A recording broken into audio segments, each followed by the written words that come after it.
Labas rytas, laba diena, labas vakaras ir labanakt. Šiandien noriu pakalbėti apie pirminius skaičius ir paskelbti konkursą. Ir galbūt pradėsiu nuo konkurso, tik pristatysiu šios dienos temą, kad ir ją galėtum pasižiūrėti.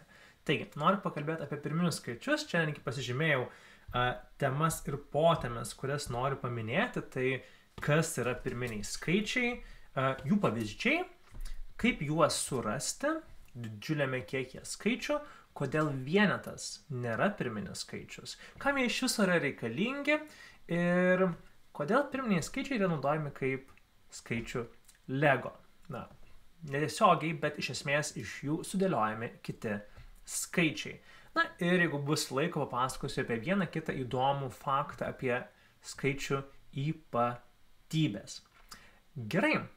Taigi, galime pradėti ir iškart noriu pradėti nuo konkurso, nes man smagu, kai kanalas gyvuoja, man smagu, kai žmonės paprašo temų ir aš įkeliu video apie tai, kas yra aktualiausia ir svarbiausia. Taigi, šansas tau pasakyti, kokio video nori.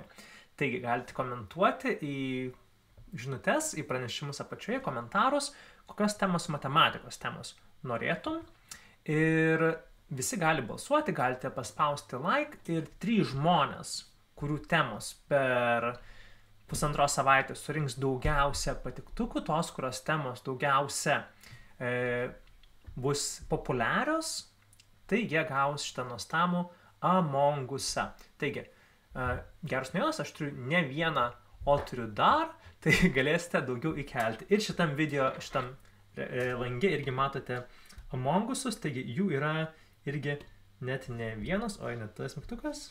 Aš apibraukiau. O ne, Among Usas yra su... Gerai, čia jau turėtų būti daugiau. Ir mes galėsim padėti jos kelis. Jų dar daugiau yra. Tai keli Among Usai, kuriuos irgi galėsite laimėti. Tai, kad daugiau šansų būtų, galėsite pasidalinti su savo draugais šito video, kad jie palaikintų jūsų komentarus. Bet šiaip balsuokite už geras temas, nes kuo daugiau gerų temų ir jums aktualių pateks, tuo geriau išmoksit matematikos. Taigi, bet mūsų kanalo tikslas yra, kad matematika būtų smagi ir įdomi, kad būtų suprantama ir mažiau baisi. Tai toks yra mūsų pagrindinis tikslas. Gerai, o dabar apie pirminius skaičius. Taigi, kas yra pirminis skaičius? Kas yra pirminis skaičius? Tikriausiai jau nemažai žinai, galbūt girdėjai, bet pirminis skaičius yra tas, kuris dalinasi tik tai iš savęs ir iš vieno. Aišku, jie yra be kablelio pirminiai skaičiai. Mes ieškome tų skaičių, kurie dalinasi iš savęs ir iš vieno, be kablelio. Ir iš kitų skaičių negaldantis. Pavyzdžiui, skaičius 15, jis nėra pirminis, nes 15 dalinasi. Na, dalinasi iš vieno, puiku, dalinasi iš savęs, fantastika, bet dalinasi ir iš kitų skaičių, pavyzdžiui, iš 3 ir iš 5. Kažkas man pasakė, bet pala, visi skaičiai dalinasi iš savęs ir iš vieno. Taip, visi skaičiai, sveikieji, dalinasi iš savęs ir iš vieno. Bet mes ieškom tų, kurie dalinasi tik tai iš savęs ir iš vieno. Pavyzdžiui, skaičius 17 dalinasi tik tai iš vieno ir iš 17. Taigi, šitas skaičius yra pirminis, o 15 nėra. Mes jį žiauriai išbraukiam. Taigi, pirminis dalykas, ką jūs suprasti, apie pirminį skaičių pirmas dalykas, ką jūs suprasti, tai yra tai, kad tai yra skaičius, kuris dalinasi tik tai iš savęs ir iš vieno. Ir noriu parodyti kelis pavyzdžius. Šiandien surašiau skaičius nuo 1 iki 12 ir noriu parodyti, kurie iš jų yra pirminiai. Šiaip tai, pirmoms nuo 5 iki 8 klasės, galbūt iki 7, 8, jums tikrai užteks atsiminti mintinai pirminius skaičius iki 11. Nu, dažniausiai.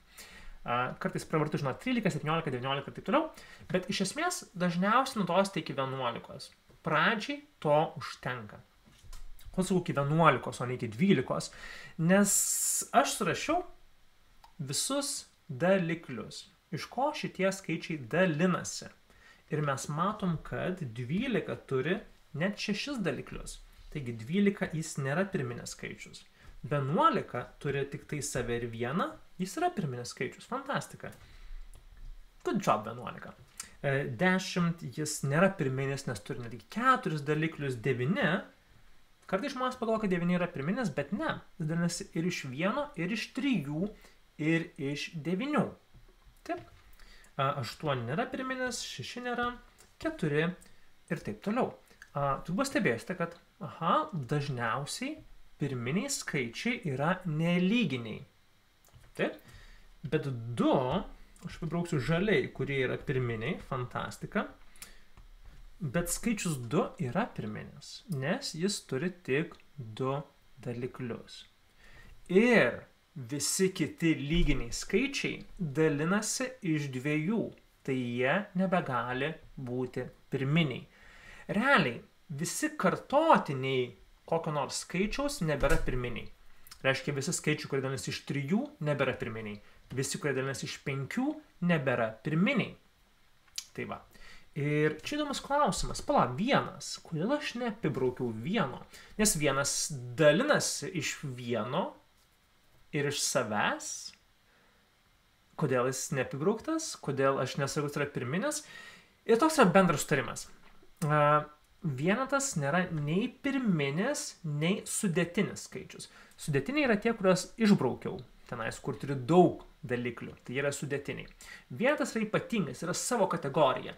Mes jo neapibrauksim žaliai, mes jo neišbrauksime rožiniai, mes jį galime įdėti į oranžinį kvadratą ir sakyti, kad 1 yra vienintelis ir nepakartojamas, yra vienas savo pačios grupė ir labai vienišas skaičius. Tai labai liūdna.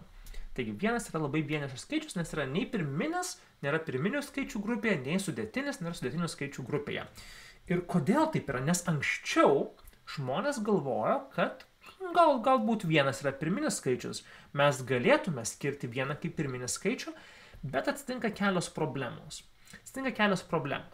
Pavyzdžiui, galbūt jau mokysi arba tuoj mokysies, kas yra skaidimas pirminiais dauginamaisiais. Tai reiškia dalinimas skaičiaus iš pirminių skaitmenų, kol mes gausime kol gausime 1. Taip, kol mes sumažinsim skaičių iki mažiausio natūraliojo skaičiaus, iki vieneto, kol nebegalėsime jo iš ko nors padalinti. Pavyzdžiui, galime turėti, paimsim pavyzdį, skaičių 30, gerai? Ir mes jį išskaidysime pirminiais dauginamaisiais. Jeigu dar nesimokai iš to koncepto, nesijaudink, išmoksi greitai mokykloje arba pas mus čionais pamokose arba digi klasėje. Taigi, daliname iš 2 iš pirminio skaičiaus. Mes negalim, pavyzdžiui, dalinti iš 6, nes 6 nėra pirminis skaičius. Daliname iš 2, puiku, gausime, tarkime, 15, netarkime, o gausime 15, tada iš 3 gausime 5, na ir tada padalinkime, iš kokio pirminio skaičius 5 dalinasi, na iš 5.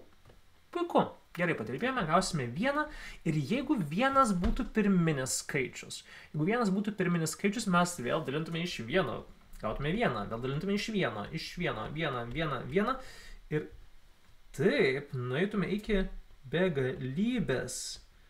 Ką mėgo daryti mano vienas mokinys, kai mokė demokratinį mokyklą, vienas mokinys mėgo daryti tiesiog iki begalybės per visą lapą, tiesiog dėl prikolo dalinti iš vieneto. Tai ką, linkėjimai pranai. Tai va, tai mes taip, dėl to mes nebeturime vieneto kaip pirminio skaičiaus, kad išvengtume šitos problemos, ar ne? Ir pasibaigtų ties vienetu, dalyba iš pirminių skaičių. Skaidimas dauginamaisiais. Gerai. Ir aš noriu papasakoti įdomų konceptą, kaip rasti pirminius skaičius. Kaip jie buvo randami, yra keli variantai, daug variantų, bet vienas, kurį noriu parodyti, aš čia pasiėmiau daug skaičių, tiesąkant, iki 200, o dieve, iki 200. Gerai, tai aš noriu parodyti, kaip rasti pirminių skaičių. Gerai? Mano smagus būdas, man jisai patinka ir aš noriu tave išmokyti. Jo nereikės naudoti mokykloje. Valio, bet aš tik noriu parodyti, kaip gali būti randami pirminiai skaičiai. Taigi, mes, vieną įdėkime savo dėžutę, vienetas yra ypatingas skaičius, palikime jį savo dėžutėje, mes jo neliesime, vienas laimingas, tegul jisai būna vienas, tegul jisai būna laimingas. Gerai, ir dabar eikime prie kito prie kito skaičiaus, kuris yra neapibrauktas ir nenubrauktas. Jeigu skaičius yra nenubrauktas, jis yra pirminis. Aš jį pažymėsiu žaliai, jis yra pirminis skaičius. Toliau kitas skaičius. Ir ką mes padarykime? Visus skaičius, kurie yra 2 kartotiniai, mes išbraukime. Reiškia visus lyginius. Visus lyginius čia galime išbraukti, čia visi lyginiai, čia lyginiai, čia nebėra lyginių. Ir čia išbraukim visus lyginius. Ir čia galim lygiai padidinti išbraukimo dydį. Visus lyginius išbraukime, nebėra lyginių skaičių. Fantastika. Išbraukėme visus lyginius. Puiku. Netgi ryškiau. Puiku. Einam prie kitos skaičiaus, kuris yra nenubrauktas. Jeigu jis yra nenubrauktas, jis yra pirminis. Fantastika. Bet taip pat mes išbraukime ir visus 3 kartotinius. Toks yra įdomus konceptas, mes galime kartotinius braukti įstrižai, nes jie taip kartojasi. Visus 3 kartotinius aš išbraukiu. Taip. Ir dar čia šitas ir šitas. Puiku. Išbraukėm visų 3 kartotinius. Ir čia dar išbraukinėsim daug skaičių. Čia viską irgi braukam kas trečią. Puiku. Tada kitas skaičius, nenubrauktas, yra 5. Reiškia, jisai yra pirminis. Fantastika. Ir mes visus 5 kartotinius, reiškia visus, kurie baigėsi 5, išbrauksime, nes jie nebėra pirminiai. Tada kitas nenubrauktas skaičius yra 7. Ir mes visus 7 kartotinius irgi išbrauksime. Šiuo atveju, pavyzdžiui, 49 ir taip toliau. 119, man atrodo. Ir mes juos irgi galėsime išbraukti. Ir 77 beje. Taip. Toliau kitas nenubrauktas skaičius yra 11 ir mes jo visus kartotinius išbrauksime. Tada kitas nenubrauktas yra 13, mes jo kartotinius išbrauksime 17 ir galų gale mes gausim tokį vaizdą. Aš čia jau išbraukiau visus kartotinius ir visi, vienas į savo atskirą dėžutę.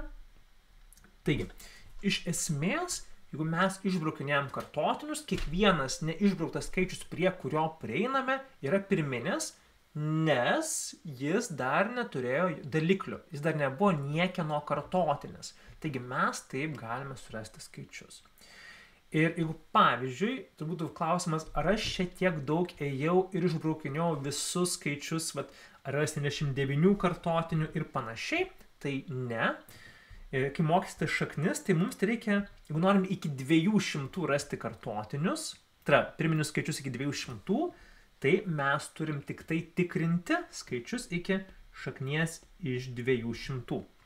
Kodėl? Nes jeigu mes jau prieisime prie 14, tai jeigu dauginsim 15, tai mums jau nebereikės, nes visi dalikliai bus patikrinti. Bet nesvarbu, jeigu neaišku, nesijaudinkite, šitą nereikia žinoti. Žodžiu, man tai reikia maždaug iki maždaug 14 tik tai patikrinti. Jeigu po 14 jau nebėra kartotinių, reiškia visi neišbraukti skaičiai yra pirminiai. Taigi, tai toks yra pavyzdys, kas yra pirminiai skaičiai. Labai gerai, ir kaip juos surasti. Galite nusifotografuoti, arba užsisaugoti, arba turėti. Taigi, čia yra visi pirminiai skaičiai iki 200. Labai gerai. Wow, mes labai daug visko padarėme, labai daug visko išmokome, tai keli užbaigimo konceptai. Tai kam reikalingi yra pirminiai skaičiai? Kai jūs skaidysite pirminiais dauginamaisiais ir ieškosite mažiausio bendro kartotinio ir didžiausio bendro daliklio, tai jūs turite daug uždavinių, kur mes norime suskirstyti skaičius į grupės, kažką sudėlioti, kas tenais po kažkiek skaičių tiktų į grupelę, arba kas kiek skaičių sutaps kažkas. Tai tam yra reikalingi pirminiai skaičiai, skaidymas dauginamaisiais, kad mes surastume sąsajas tarp skaičių, kokių bendrų daliklių ar kartotinių jie turi. Mums tam reikės pirminių skaičių. Taip pat pirminiai skaičiai yra labai svarbus kompiuterinėje apsaugoje, kibernetinėje apsaugoje, kaip apsaugoti duomenis ir panašiai. Ir tam naudojami labai dideli pirminiai skaičiai. Žmonės yra išradę daug, su 100 skaitmenų pirminių skaičių ir dar nėra rastas paskutinis, turbūt nėra paskutinio pirmojo skaičio. Taip, pirminiai skaičiai niekada nesibaigia. Visada bus didesnis pirminis skaičius. Visada, kai pirminiai skaičiai niekada nesibaigia. Yra daug teorijų ir kelios teorijos apie tai. Galbūt tam neskirsiu papildomai dėmesio šiandien, bet galėsiu, jeigu norėsite, padaryti apie tai video, kodėl pirminiai skaičiai niekada nesibaigia, jų visada bus. Gerai. Tai va, kibernetinė apsaugo yra labai svarbu pirminiai skaičiai, nes gali sukurti kompiuterinius raktus, apsaugoti informaciją, kad hakeriams nebūtų lengva tos informacijos pavogti. Tai viskas labai komplikuota, tai nesigilinsiu detalės, plus aš ne viską išmanau, nesu labai geras hakeris ir nesu programerius, kuris dirba su kompiuteriniam apsaugom, su cyber apsaugom, bet kiek žinau, kad tai yra labai aktualūs skaičiai būtent tiems raktams sukurti. Gerai. Super. Ir aš dar paminėjau, kad Lego, kad aš priimu ir kiti žmonės priima sudėtinius skaičius ir pirminius skaičius kaip Lego. Nes kiekvienas skaičius, kurį aš šiandien išbraukiau, jis yra vadinamas sudėtiniu skaičiumi. Reiškia, jisai susideda iš pirminių skaičių sandaugos. Jeigu jūs paimsite kokį nors skaičių, pavyzdžiui, 55, tai jisai susideda iš 5 ir 11 sandaugos. Tai mes gausime šitą skaičių sudauginę 5 ir 11, tarsi Lego. 5 detalę ir 11 detalę mes sudauginsim, gausim 55. Ir 120, wow, susideda iš tokių, gerai, kaip gauti tą Lego? Mes turime skaidyti dauginamaisiais, ką mes darėm prieš tai, taigi 2, ten 60, vėl iš 2 30, iš 2 15, 3, 5, 5, 1, mes įskaidom skaičių ir mes žinome, kad 120 susideda iš 2 kart 2 kart 2 kart 3 kart 5. Taigi, kiekvienas sudėtinis skaičius, tai yra nepirminis, susideda iš sudauginimo pirminių skaičių. Mes kiekvieną skaičių galime užrašyti kaip pirminių skaičių sandaugą. Na, pavyzdžiui, 17 yra tiesiog 17. Puiku. 17 sandauga tiesiog. 17. Su nieko. Tai va, tai tam galima sakyti, kad pirminiai skaičiai naudojami, nes bet kokį skaičių mes galime užrašyti kaip pirminių skaičių sandaugą arba kaip pirminį skaičių. Puiku. Viskas, ką norėjau pasakyti, nebent patiems smalsiausiams turiu paskutinį konceptą. Labai įdomus dalykai su pirminiais skaičiais yra, skaičiai dalykas tas, kad kiekvieno pirminio skaičiaus kvadratas yra kažkoks skaičius kart 24 plus 1. Ką tai reiškia? Aš parašysiu kelis pavyzdžius, tarkim 5 kvadratu, 7 kvadratu, nuo 5 ir didesni. 5 kvadratų, 7 kvadratų, tuoj štai padarysime, patrauksime į šoną.